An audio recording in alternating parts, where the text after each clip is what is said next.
Stop motion animation-ы үндэс.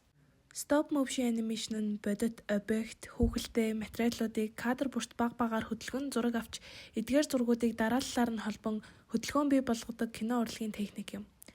1 секундын хөдөлгөөнийг бий болгоход 12-оос 24 кадр шаардлагатай тул нарийн ажиллагаатай маш их төвчээр хөдөлмөр шаарддаг. Энэ бичлэгнээс харж байгаачлан хэдхэн минутын төрсийг авахын тулд хэдэн 10 өдөр шаарддаг байна. Хамгийн анх 1898 онд дэлгэцний гарч байсан ч 100 жилийн дараа 1980-ад оны үед дэлхий дахинаа өргөн дэлгэрчээ.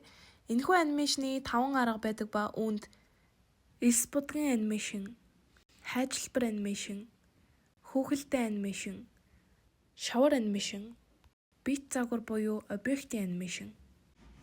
Түүнчлэн бидний сайн мэдэх The Nightmare Before Christmas, Star Wars, Batman, Pengu зэрэг нь хүүхэлтэй болон баримл анимашн төрлөөр 1990-ад онд бүтсэн байдаг.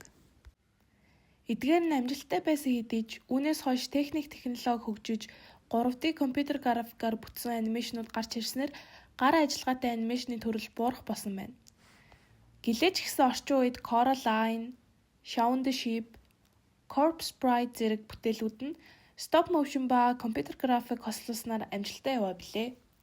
Мэдээлэл бэлтгэсэн 12-ын А ангийн сурагч О Маралжинго анхаарал тавьсан явдалд баярлалаа.